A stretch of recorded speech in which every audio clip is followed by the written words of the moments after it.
tahu arti ulama itu apa. Ulama itu cendekia. Dan nama itu Majelis Cendekia Indonesia.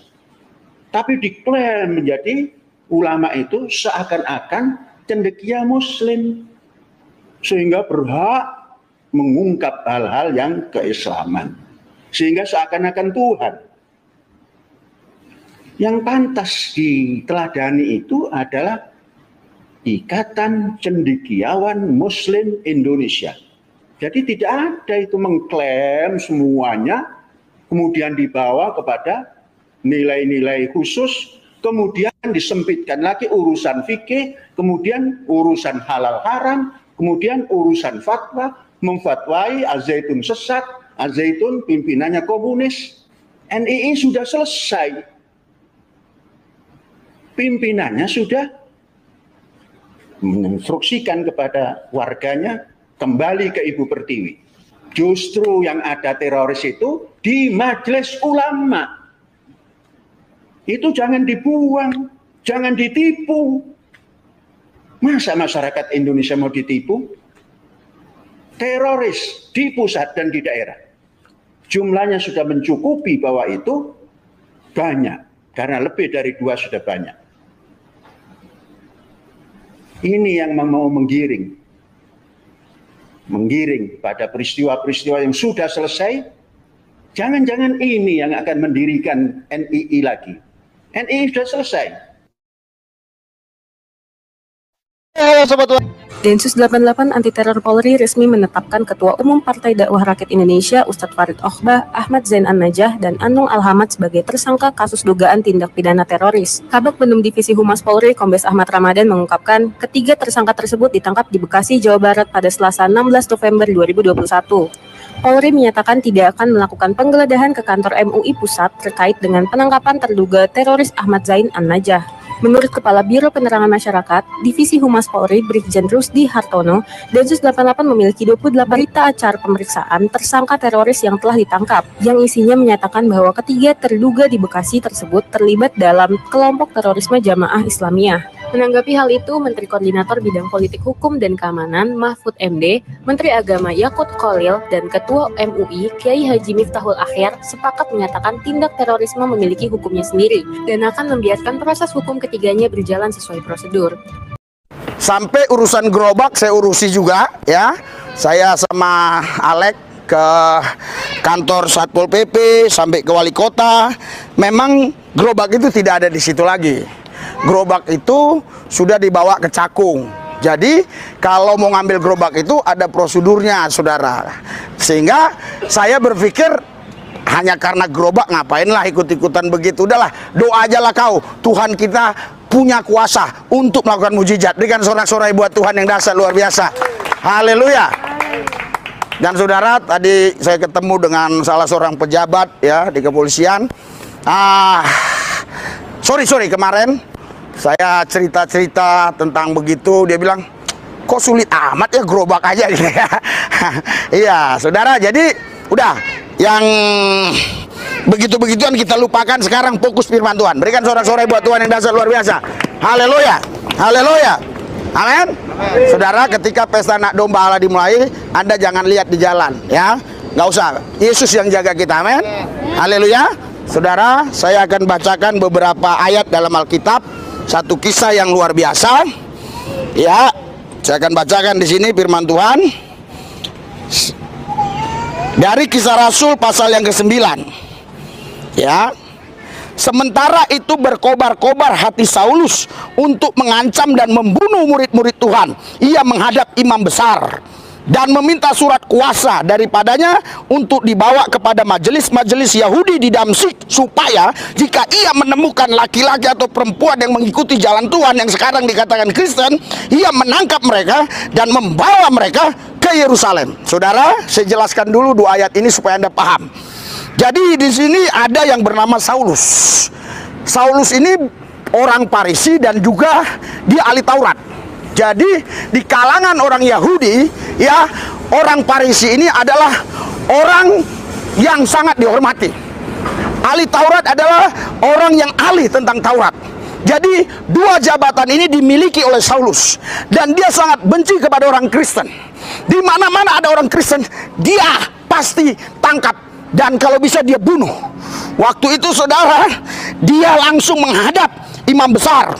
Dia dapat surat dari imam besar Kayafas, ya, untuk mengizinkan dia menangkap orang-orang Kristen yang ada di Damsyik. Kalau ayat 2 kita ayat 2 kita baca, dan meminta surat kuasa daripadanya. Jadi dia bawa surat kuasa.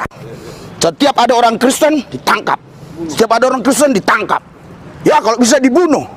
Anda nggak apa-apa di sini, paling takutnya Satpol PP. Alah, paling dipegang juga nanti 2 minggu keluar lagi. Ini dibunuh, saudara. Haleluya. Tapi yang namanya Saulus ini, saudara, yang sangat begitu benci dengan orang Kristen, nanti lihat akhir hidupnya bagaimana ya. Kita lanjutkan terus. Dan perjalanannya ke Damsyik, ketika ia sudah dekat kota itu, tiba-tiba cahaya memancar dari langit mengelilingi dia. Ia rebah ke tanah, dan kedengaranlah olehnya suatu suara yang berkata kepadanya, Saulus, Saulus, mengapakah engkau menganiaya aku? Jawab Saulus, siapakah engkau Tuhan? Wah, dia berpikir begini, suara ini pasti dari Tuhan gitu loh. Makanya dia bilang, siapakah kau Tuhan?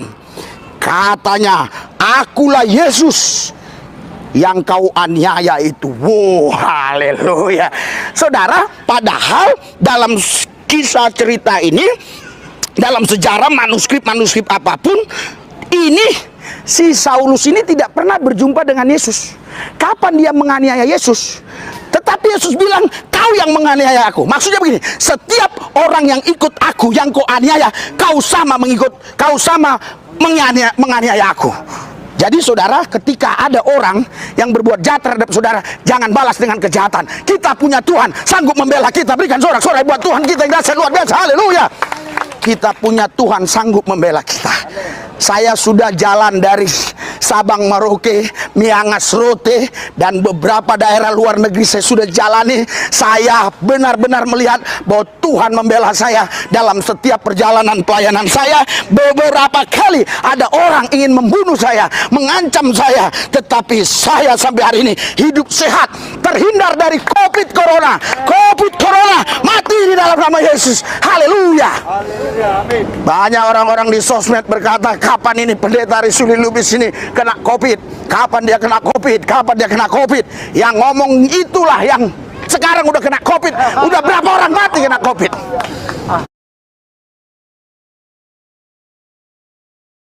Berapa tempat, saudara, yang datang ratusan di Duri, itu belum new normal. Masih dilarang orang berkumpul, belum new normal. Kalau sekarang sudah boleh gereja ibadah, yang penting protokol kesehatan. Dulu belum boleh. Kita buat acara yang hadir luar biasa di Duri, ya. Kita salami. Orang bilang, kapan lah si Risuli Lubis ini kena corona virus. Sampai hari ini saya sehat walafiat. Berikan sorak-sorai buat Yesus Tuhan kita. Haleluya. Tapi tetap kita hormati pemerintah ada di sini yang coba ada ya. Ananias tadi takut karena dia dengar suara Tuhan, malah dia bilang, Saulus saudaraku, luar biasa. Suka penggal kepalanya. Kami percaya tidak ada nama lain di kolong langit ini yang bisa menyelamatkan kami. Hanya ada satu nama, Yesus Kristus. Karena itu kami mau setia ikut Yesus. Terima kasih Bapak. Dalam Yesus kami percaya. Haleluya. Amin. Berikan sorak-sorai buat Tuhan. Oke, silakan dibagi makanannya. Ya. Ini pakaian nanti Bu Silsilia aja. Apa gimana cara? Hah? Coba Ibu bisa contohin siapa yang kira-kira muat ini. Nah, siapa yang muat ini?